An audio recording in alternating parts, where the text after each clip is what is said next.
Bonjour Vincent Jeanbrun, Bonjour. merci à vous de nous accueillir ici à l'Assemblée nationale. Ouais, c'est un grand plaisir. Vous êtes député droite républicaine, c'est bien ça, Absolument. du Val-de-Marne. Ouais. Val- 7e circonscription du Val-de-Marne. En gros, la prison de Fresnes, le marché international de Rungis et la magnifique ville de l'Haye-les-Roses dont j'étais maire pendant 10 ans. On va en parler dans quelques secondes. Je demande toujours à mes invités, est-ce qu'on se tutoie, est-ce qu'on se vous voit au début de l'interview? Comme tu veux. C'est vous qui décidez, c'est vous qui m'invitez, donc... On peut se dire tu. Moi, on se J'aime tutoie. bien C'est la vrai que- proximité. Je trouve que plus les politiques essaient de créer de la distance, moins ils sont crédibles et sérieux. Donc autant être détendu. Dans le respect, mais détendu. Exactement. Et c'est vrai qu'on s'était déjà parlé en plus plusieurs fois pour des interviews, donc c'est pas truqué. L'Assemblée nationale, ça fait pas longtemps que tu es député. Je suis arrivé en juillet, suite à la dissolution. Et donc effectivement, jeune député, même si pas totalement dans la découverte, puisque j'avais été assistant parlementaire. Je travaillais pour Valérie Pécresse à l'époque où elle était députée ici. C'était en 2012, donc je connaissais déjà un petit peu l'ambiance, même si à l'époque on était déjà parfois dans le théâtre de la politique. Là, c'est plus un cirque qu'un théâtre. T'es rentré très tôt en politique. Moi, j'ai toujours eu la fibre. C'est un peu caricatural, mais je veux dire, délégué de classe dès le CP, quoi. Enfin, il y avait déjà ce côté besoin d'être dans la chose publique, même si on n'appelait pas ça comme ça à l'époque. Et ça m'a jamais quitté de tout le parcours scolaire, étudiant, etc. Et puis c'est vrai que moi, mon vrai basculement vers la politique, c'est 2002.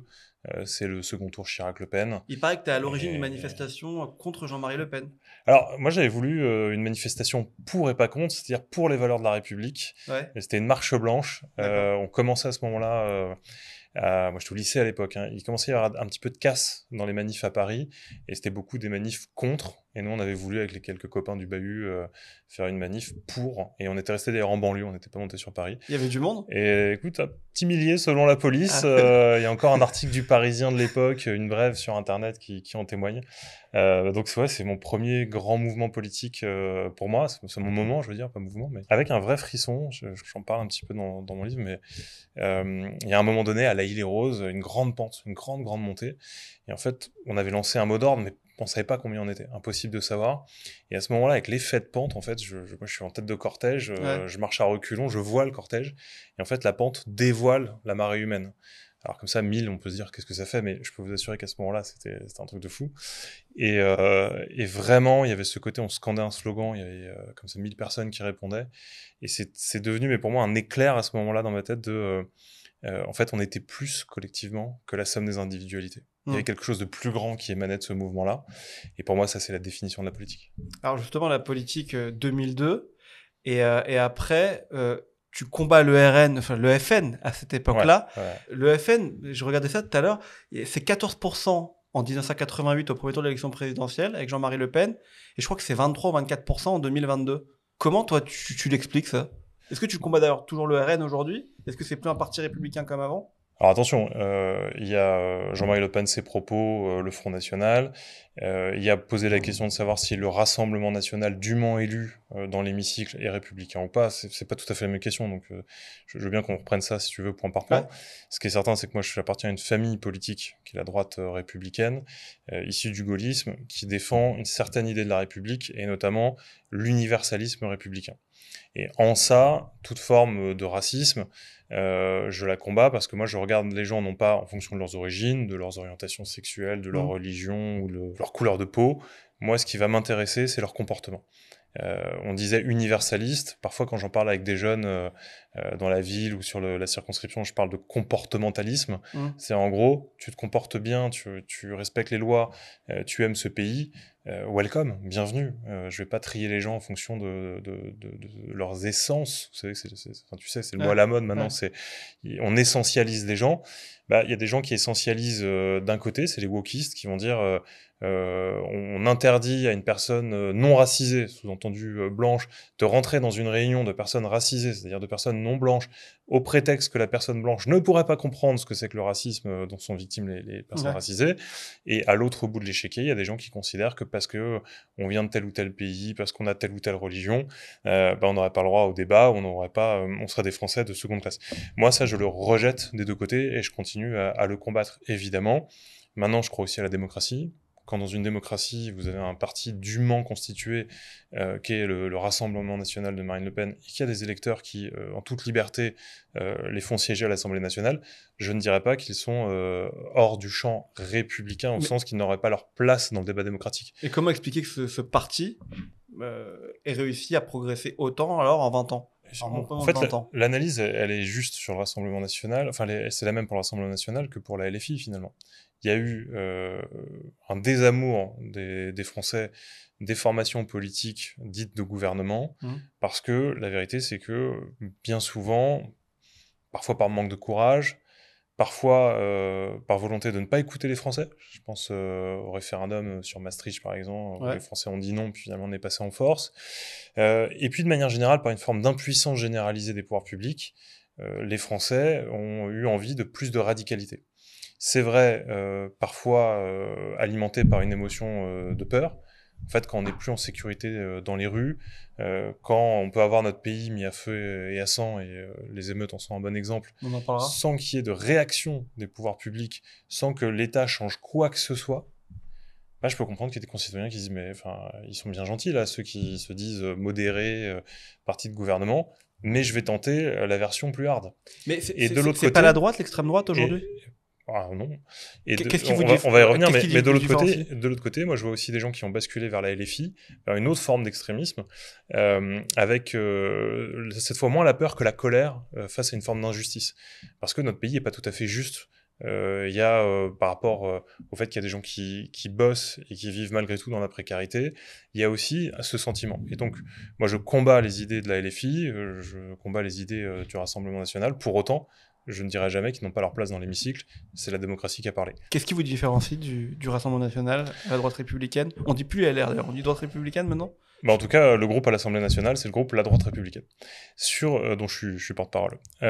J'en ai dit un mot sur ce qui nous distingue. Ce qui nous distingue, c'est notamment la vision de la société et de la place de chacun dans la société. Mais pourquoi ça encore le RN, il traite encore les gens pour ce qu'ils sont? Je vous donne un exemple. Demain, on présente les textes du groupe LR. On appelle ça, c'est un peu technique, niche du groupe LR. Vous pouvez choisir un thème. C'est ça. En fait, on a une journée où on fait comme si on était le gouvernement, on propose un texte de loi.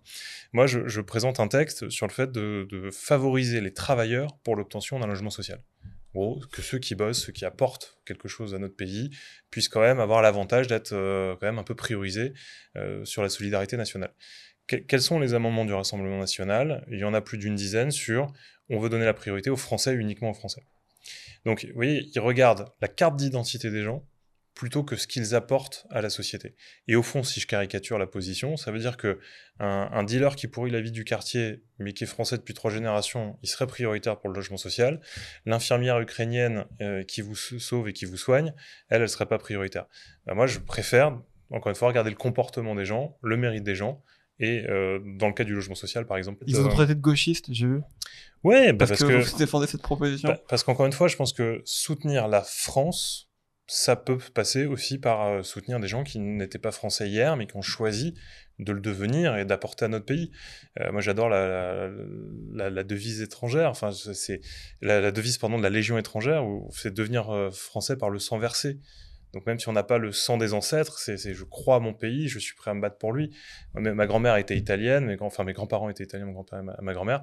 Ils sont arrivés, ils ont aimé la France et ils m'ont donné l'amour de la France, autant ou presque que mes grands-parents français. Ouais, ils ont choisi ce pays, ils l'ont aimé. Si vous faites ce texte, c'est aussi parce que par rapport au Covid, je crois que j'ai lu, où il y avait des médecins, des personnels infirmiers qui mettaient des heures à venir au travail. Bien sûr. Et donc, ça peut les décourager d'une certaine manière. En fait, si je reprends l'exemple de l'infirmière, moi j'ai à côté de chez moi, dans ma circonscription, l'Institut Gustave Roussy. C'est le plus grand centre en cancérologie d'Europe. Et 3e au monde, c'est un bijou. Il sauve des vies tous les jours. C'est très difficile pour le personnel qui travaille de se loger à proximité. Donc, ils vont se loger à 1h30 de route. Et déjà, là, en temps normal, c'est déjà ingérable. Alors, imaginez, pendant la période Covid, on leur a demandé de prendre des risques pour leur propre sécurité et leur santé.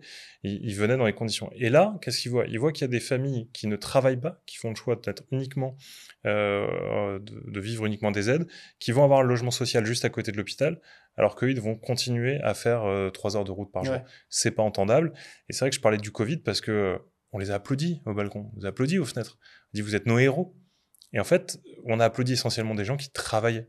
On a applaudi des gens, peu importe leurs origines à ce moment-là, vous voyez bien, qui apportaient quelque chose au pays. Et bien ces gens-là, il serait peut-être temps de les récompenser aujourd'hui, de leur dire la solidarité nationale, par exemple les logements sociaux, ça va aller d'abord pour vous. Tu es opposé sur ce texte avec le RN, entre guillemets, qui parle Non, beaucoup... il y a simplement, je parlais sur ce texte-là, il y a des amendements qui montrent qu'il y a Oui. encore une volonté de la priorité nationale. Préférence nationale. Et C'est ça, ma ça nous question. distingue, ça nous distingue d'eux. C'est un gros mot, la préférence nationale? Alors, à nos frontières, moi, je le pense pas. Je pense notamment, moi, j'ai une fibre écologique importante, Ouais. mais je pense que l'écologie positive, c'est l'écologie patriote. C'est l'écologie qui va défendre nos agriculteurs et nos terroirs en local et qui va limiter les importations de produits cultivés différemment. C'est un exemple, mais qu'on ait une logique de protection de nos frontières et qu'on favorise des entreprises françaises, des agriculteurs français, franchement, oui, dans ce sens-là. Par contre, commencer à trier les gens en fonction de l'hérédité et de la carte d'identité sur une, deux, trois ou quatre générations, l'histoire montre qu'en général, ça finit pas très bien. Donc oui, c'est une vraie marque de distinction. Et puis, il y a un autre modèle. Avec la droite républicaine, on est tourné vers la méritocratie, c'est-à-dire défendre ceux qui bossent et qui font des efforts. En revanche, moi j'entends beaucoup au Rassemblement national quand même des positions qui consistent plutôt à défendre l'assistanat. Et à chaque fois qu'on a voulu récompenser les travailleurs, ils n'étaient pas présents, soit ils s'abstenaient, soit ils votaient contre.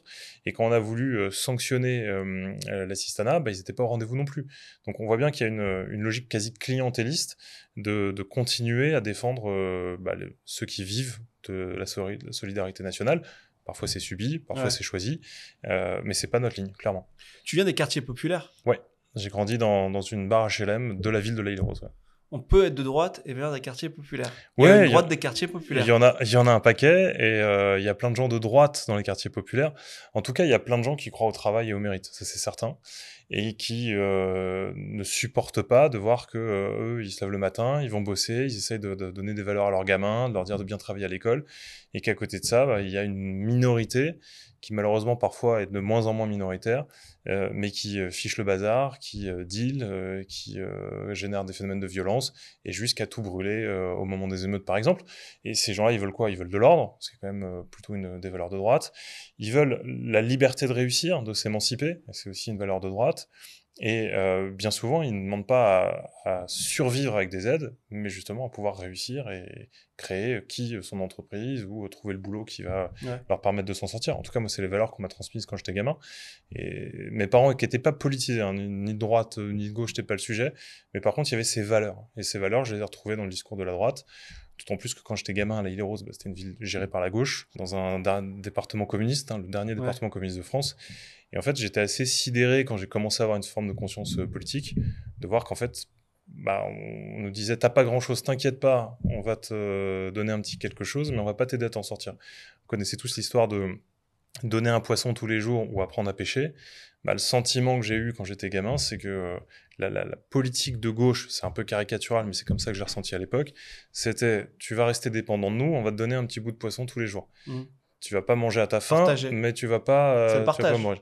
Oui, mais j'aurais préféré qu'on m'apprenne à pêcher, comme ça moi je pouvais pêcher du poisson, j'étais autonome et je pouvais le partager à mon tour si j'avais envie.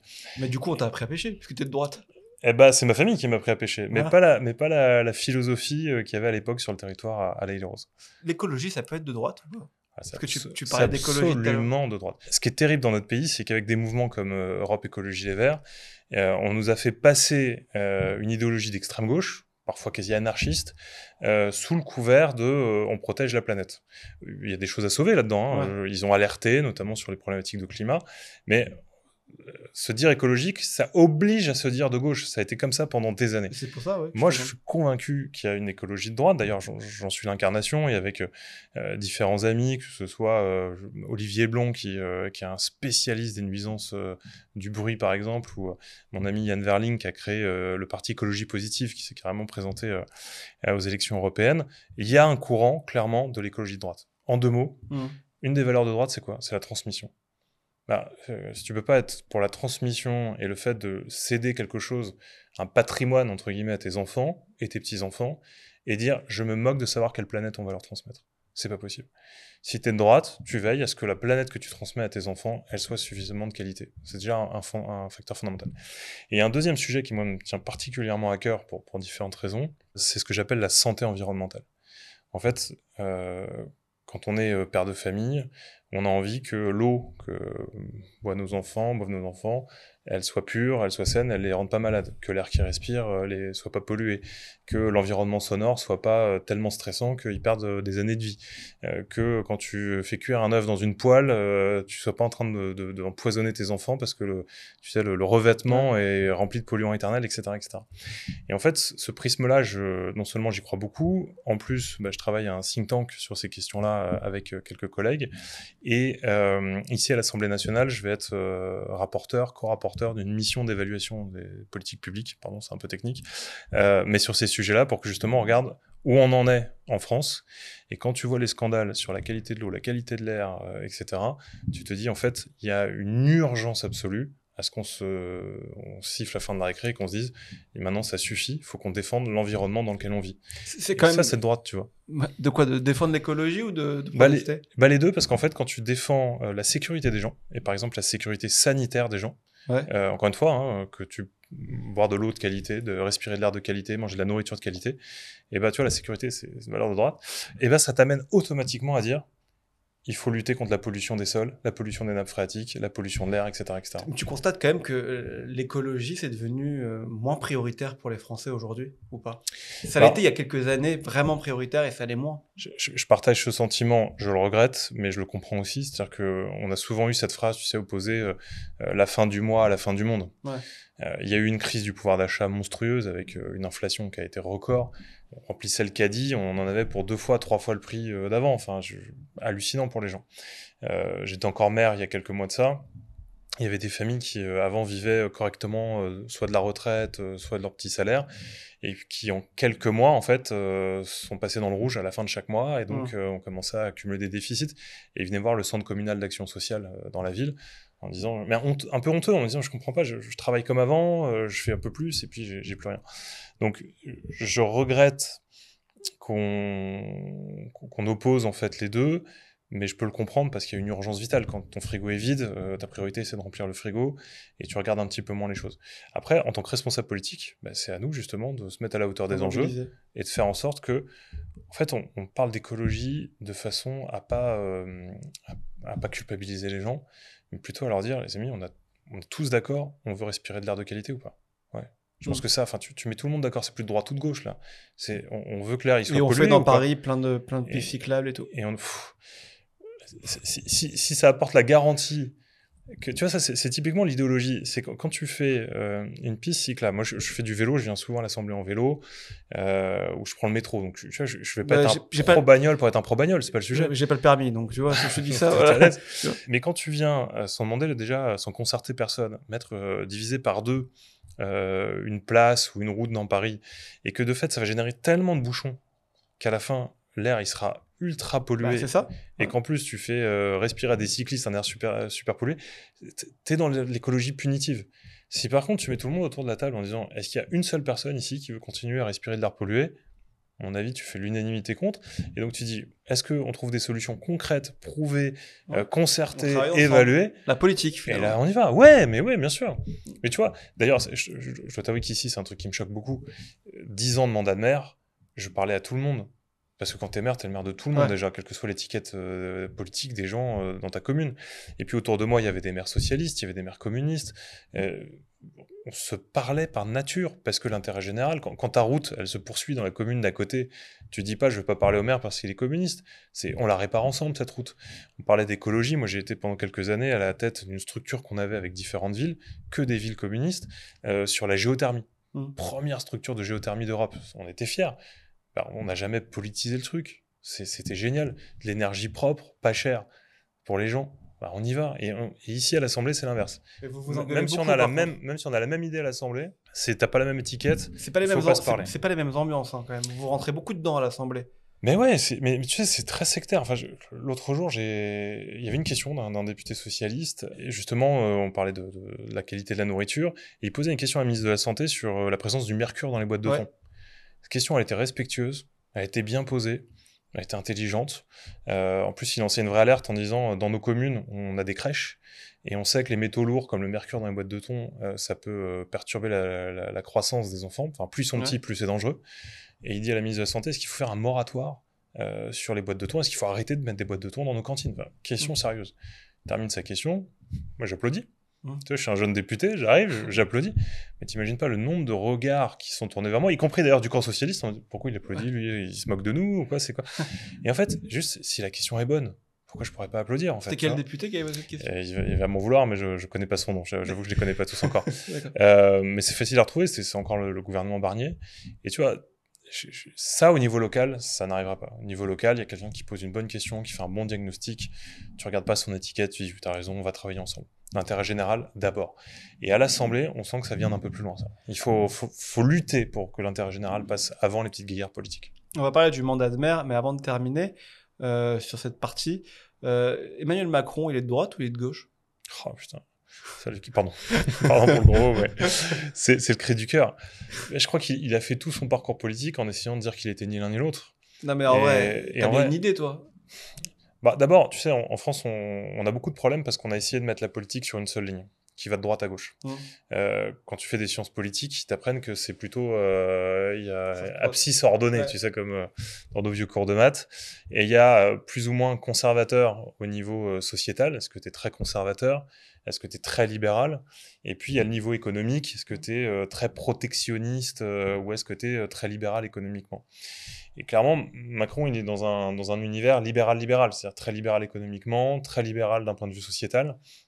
C'est pas, par exemple, le courant gaulliste, c'est clairement pas la droite républicaine, que ce soit l'UMP ou les LR, par exemple, où tu vas retrouver un courant quand même assez libéral d'un point de vue économique, mais avec quand même un minimum de conservatisme sur la culture, sur les mœurs, etc. Il est quand même très libéral aussi sur la question de société. Oui, c'est ce que je te dis, c'est qu'en fait, tu pourrais imaginer, certains le classeraient sûrement à droite d'un point de vue économique. Sur le régalien, sur le côté autorité de l'État, franchement, il y a eu beaucoup de discours, mais on peut pas dire que dans les faits, ça a été très suivi. Par contre, dans les mœurs, il est très très libéral, ce qui est pas la philosophie gaulienne historique. Très difficile de placer. Choisir plus à gauche ou plus à droite? Ça dépend de... C'est plus facile de le rapprocher du courant de la droite que de la LFI, par exemple. Mais d'un autre côté, il y a tellement de sujets sur lesquels on n'était pas d'accord. Difficile de le classer aussi simplement. Il paraît que tu as été approché pour être ministre, c'est vrai ou c'est pas vrai? J'ai pas été approché, donc c'est pas vrai. Et si tu avais été approché, t'aurais été? Parce qu'il y a ton nom a beaucoup circulé à un moment donné quand même. Ouais, mon nom a beaucoup circulé, c'est à la fois flatteur et puis en même temps c'était... T'as deux choses. Si on m'appelle pour être au service de mon pays et que j'ai le sentiment que je peux le faire, je ne dirais pas non, ce serait hypocrite de dire l'inverse. Par contre, il y a beaucoup de gens qui ont laissé entendre que je candidatais, ce qui n'était pas du tout mon sujet, puisque déjà à l'époque j'étais maire et j'étais heureux de l'être. Dans une période où moi-même et ma famille, on était encore dans une phase de post-trauma après les émeutes. Et quand les gens essaient de dire, après la mise en lumière, l'exposition médiatique, ils se roulent par terre pour avoir un truc, mais jamais de la vie. Moi, j'étais juste essayer de m'assurer que mes enfants allaient bien, que ma femme se remettait, si tu veux. Donc voilà, c'était une période un peu bizarre, parce qu'en fait, le monde politique, c'est pas que des copains, et tout en disant il en a très envie et il est très approché, c'était une façon de dire de toute façon il y a que de l'ambition, etc. De l'ambition, j'en ai évidemment, mais notamment pour les combats et les causes que je porte, et puis pour mon pays. Mais c'est des moments particuliers parce que je pense que les gens le mesurent pas, mais le microcosme peut être assez violent parfois. Ça a été dur à ce moment-là? Je vais pas me plaindre après ce qu'on avait vécu. Le dur, dur n'a pas la même. Mais ce que je veux dire, c'est que mentalement, logique, mais... dans les relations humaines, tu te dis finalement, oui, parce que moi on veut pas du bien, quoi. Dans mon ADN, je dirais politique et professionnel de manière générale, hein, mais moi je chasse en meute, entre guillemets. Tu vois, c'est ce côté le collectif. J'ai toujours considéré que quand on était en collectif, on remportait des victoires. Et en général, quand on se tire dans les pattes, c'est la débandade. Et en fait, voir que des gens avec qui tu travailles et on devrait plutôt se serrer les coudes, à la première occasion de peur que tu les dépasses un petit peu, commence à te tirer dans les pattes. Je suis pas naïf, hein, je vois bien que c'est comme ça, c'est la règle du jeu politique, mais je fais partie de ceux qui aimeraient les changer, parce qu'en l'occurrence, ça fait avancer la cause de personne. Tu en as parlé rapidement en disant que vous étiez en choc post-trauma avec ta famille. À froid, je pense que beaucoup de ceux qui nous regardent le savent, mais qu'est-ce qui s'est passé? Tu peux nous raconter ce qui s'est passé à la suite des émeutes, Naël, dans ta vie privée à l'Aïle-et-Rose? Je sais pas si je peux te répondre à froid, parce qu'en fait, C'est toujours chaud? oui, pour plein de raisons, mais en fait, dans ma tête, c'est très bizarre. C'est à la fois, j'ai l'impression que c'était hier, mais vraiment très très court, et en même temps que c'était il y a 10 ans. C'est-à-dire ça paraît très très très très très loin, parce que je pense que intellectuellement, avec ma famille, on a eu besoin de mettre ça loin dans le temps. Puis en même temps, c'est tellement encore porteur de conséquences sur Mmh. mon quotidien, le quotidien de ma femme, le quotidien de mes enfants, et particulièrement mon grand garçon, qu'effectivement, c'est encore très présent dans nos vies. Après, pour te répondre, comme beaucoup de mairies en France, on a été victime d'émeutes avec un phénomène qui avait encore été jamais vu, hein. Enfin, je veux dire, moi, j'ai moins parlé d'émeutes d'ailleurs que de phénomènes d'insurrection. Et il y a eu une vraie bataille dans les rues de ma commune, où il y avait ostensiblement des gens qui s'étaient organisés. Ça n'a pas été le cas partout, hein, mais chez nous, c'était très clair. Organisés pour attaquer les symboles de la République. Et nuit après nuit, Mmh.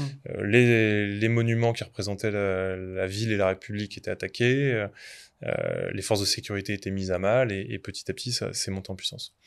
Jusqu'au moment où, la veille de l'attaque chez moi, on décide, pour protéger la mairie qui avait été saccagée et éventrée de toute sa façade, sauvée de justesse d'ailleurs par des policiers municipaux très courageux, on décide de mettre des barricades et des barbelés. Ce qui fait le tour des médias à ce C'est moment-là. incroyable. Moi, jamais j'aurais imaginé, enfin, je suis un enfant de cette ville, j'ai grandi dans les Mmh. barres HLM de cette ville, jamais j'imaginais que les gamins de cette ville, les gamins des gamins de France, quoi, tu vois, qui Mmh. attaquent la mairie, ça me rend dingue rien que d'en parler. Euh, mais ça a été ultra médiatisé. Et il y a eu vraiment un coup de projecteur à ce moment-là sur la ville, qui probablement a fini par se distiller jusqu'aux émeutiers, qui à un moment donné en ont fait une espèce de défi. Cette nuit, avant l'attaque, la nuit du vendredi au samedi, on a plus qu'une trentaine d'émeutiers, c'était 200 au pic, une trentaine, et ils viennent que pour la mairie, que pour faire tomber cette barricade. Et c'est extrêmement violent. Moi, j'étais dans la mairie avec Ah les oui? policiers à ce moment-là. Et une violence, il y a quelques images qui ont été prises par un riverain en face, où je pense que beaucoup de ces gamins qui étaient là devaient être drogués, parce qu'en fait, ils ont agi comme des bêtes sauvages, et on voit la police municipale qui essaie de les maintenir à distance avec des flashballs. Ils se prennent les flashballs, ils se relèvent Ah ouais. presque comme des zombies. En fait, il y a quelque chose de fou dans cette scène. Et là, la police nationale finit par arriver et les disperser. Comme ça avait été très médiatique, tout le samedi c'est ultra médiatique, et il y a un côté, ils ont été défaits, Ouais. ils ont été partis. Alors est-ce que ça a généré un sentiment de vengeance? Est-ce que ça a généré un besoin peut-être de m'attaquer plus personnellement? Mais arrive un moment donné où ce matin-là on se réveille, et il y a sur la halle de marché un tag qui dit on a vos adresses, on va vous cramer vivant. Et en fait, à ce moment-là, on pense que ça cible les policiers. Enfin, j'ai pas une seconde, je pense que c'est chez moi. Et la journée de samedi se passe, et effectivement, on arrive le samedi soir. Je suis à nouveau en mairie avec les policiers municipaux. Tout est extrêmement calme. Et globalement, partout, enfin, on a plein de boucles de maire, que ce soit au Mmh. niveau national, que ce soit au niveau du Val-de-Marne, etc. Et on se dit, bon, ça y est, ça y est, on arrive au bout des émeutes. On a gagné hier soir, en fait, c'est fini. Effectivement, tout est calme. Il y a un silence dans la ville qui est complètement fou. Les gens sont calfeutrés. Il faut imaginer que Mmh. Ouais. pendant 5 nuits, tout était à feu et à sang. Donc les habitants de la ville ne bougent plus de chez eux. Il n'y a plus de voitures dans les rues de la ville. Enfin, il y a un silence de mort. Moi, je suis au dernier étage de la mairie, comme ça, 4 étages. Tu as une vue dégagée. Il faisait chaud et tout. En fait, vraiment, je m'autorise, après 4 nuits blanches, à me poser dans une espèce de canapé que j'ai là dans le bureau. Et vraiment, il y a un truc qui descend. Tu as une pression qui descend. Et j'avais dit à ma femme, je t'appelle, je te tiens au courant, etc. Puis je vois son nom apparaître sur son visage sur le téléphone. Et vraiment, première pensée, c'est dire ah oui, mince, j'ai oublié de la rappeler, la pauvre, elle s'inquiète pour rien, etc. Mmh. Et puis là, tout bascule. Je l'ai raconté beaucoup de fois, et je suis pas sûr d'avoir envie de replonger Ouais, bien là-dedans, sûr. mais il y a sa voix terrorisée au téléphone. Elle m'explique qu'elle est attaquée, qu'ils sont attaqués à la maison, qu'il y a des flammes. Enfin, c'est très confus, évidemment. Mais Et à partir de là, tout bascule. je suis désolé, ça va être sans transition, mais t'as pas été élu maire pour ça. Est-ce que t'as eu envie de tout envoyer valser à ce moment-là? C'est- évidemment, en fait, D'abord, à ce moment-là précis, tu penses plus, t'es une machine et tu penses juste à retrouver ta femme et tes gamins. D'autant que dès que je monte dans l'ascenseur, la communication est coupée et j'ai plus de nouvelles pendant les 15 minutes les plus longues de ma vie. Donc, il n'y a pas de cerveau à ce moment-là, ça devient animal. J'ai même du mal à reconstituer le fil de ces moments-là. Il faudra plusieurs heures en fait pour que, une fois que mes enfants mis en sécurité chez des amis, je rejoigne ma femme à l'hôpital. Et là, pour le coup, je suis tout seul en voiture sur le trajet qui me sépare de l'hôpital. Et je me dis, mais qu'est-ce que je vais lui dire en fait? Déjà que, objectivement, pour les familles, c'est beaucoup de sacrifices quand tu choisis une vie d'élu, parce qu'une vie d'élu, ça s'arrête jamais. En fait, je pense que beaucoup de concitoyens peut-être mesurent pas ça. D'élu local en plus. Vous êtes vraiment à portée d'engueulade, quoi. Toujours. Mais je dis pas ça pour qu'on se plaigne, mais juste pour dire, vous savez, c'est pas pour rien qu'on commence à manquer de candidats dans beaucoup d'élections, parce qu'en fait, c'est des sacrifices, beaucoup de sacrifices, peu de reconnaissance. Mais effectivement, quand j'arrive à l'hôpital, la première chose que je lui dis, enfin pas la première tout à fait, mais très vite je lui dis, d'abord je lui demande pardon, pour être honnête, et puis derrière je lui dis, si tu veux on arrête tout, enfin j'arrête tout instantanément. Moi j'avais le visage de mes enfants, la conversation que je venais d'avoir avec eux en tête. Elle m'aurait dit on arrête, j'arrêtais tout instantanément. Tu comprends qu'il y en a qui veulent tout envoyer balader aujourd'hui, les maires locales, ce sera ma dernière question. Les élus locaux, on voit qu'il y en a près de 70% Français sont contents de leur travail, 1 sur 2 qui va s'arrêter quand même. C'est le plus beau mandat que tu as eu à faire, maire? C'est clairement un mandat extraordinaire, parce que c'est concret, parce qu'on est dans l'opérationnel, parce que tu vois les résultats. Maintenant, c'est extrêmement difficile. C'est difficile parce qu'il y a les réseaux sociaux, des flots d'injures, d'insultes. Quand t'attaques pour diffamation, t'es jamais suivi. Mais je le dis pour les élus, les policiers, c'est pareil.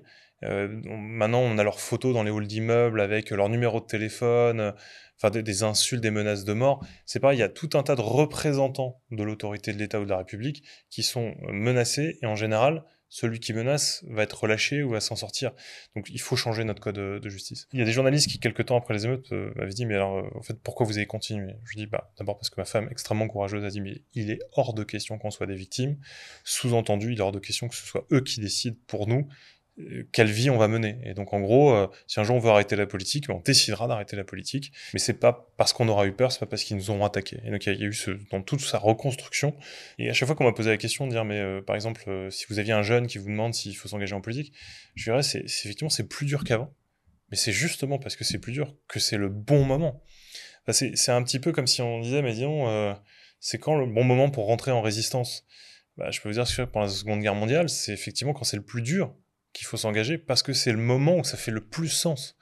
Et moi, si je suis devant vous aujourd'hui, et pour le coup parlementaire, et que j'ai fait ce choix d'ailleurs quand il y a eu la dissolution de me dire il y a des combats à mener à l'échelle du Parlement, parce que les lois sont plus à jour dans le pays. Enfin, faut se dire les choses. Moi, c'est pour ça que je suis là. C'est parce que quand j'étais maire, il n'y a pas un mois où je me suis pas dit mais c'est quoi cette aberration? Quand est-ce qu'on change la loi? C'est pas possible. Donc je viens le faire ici à ma modeste place. Mais c'est ça le combat qu'on doit mener. Faut qu'on se réveille, en fait, collectivement. On peut plus avoir l'angélisme qu'on avait dans les années 80, c'est plus possible. Le monde est dur, à l'international, le monde est dur dans nos rues, et donc, sereinement, fraternellement, avec les valeurs de la République, il faut revenir à du bon sens et du pragmatisme, et c'est un des combats que je mènerai ici. Merci beaucoup Vincent Jeanbrun de nous avoir accueillis ici à l'Assemblée nationale. Je rappelle que tu es député du Val-de-Marne, la droite républicaine. Ouais. C'est pas encore rentré dans les dans les têtes des gens. On peut contacter son député, lui parler.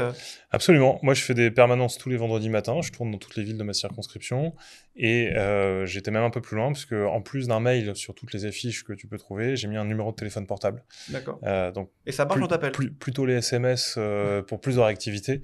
Mais bien sûr, les gens m'appellent, et moi j'ai toujours considéré qu'être élu, c'était être au service d'eux. Donc pas toujours simple à gérer le flux des demandes en fonction des périodes, mais c'est comme ça que je le pense, et je voudrais même aller plus loin. Et si tu as des conseils hors antenne sur comment monter ça, je voudrais monter dans ma circo un événement qui s'appellerait Député d'un soir. et passer la parole aux citoyens qui voudraient venir comme s'ils étaient députés. En gros, t'es député, ce serait quoi ton projet de loi? Et mettre des débats, tu vois, au cœur de la table. Parce que, au fond, on est là pour être des porte-parole. Donc le meilleur moyen d'être un porte-parole, c'est d'écouter la parole des gens. Et les bonnes idées, elles sont toujours sur le terrain. Donc voilà. Avis aux amateurs sur la circo de député d'un soir. À bientôt. Bah voilà, le message est passé. Bon courage pour ce projet. Merci Ouais, beaucoup et à bientôt. Merci beaucoup. À la prochaine.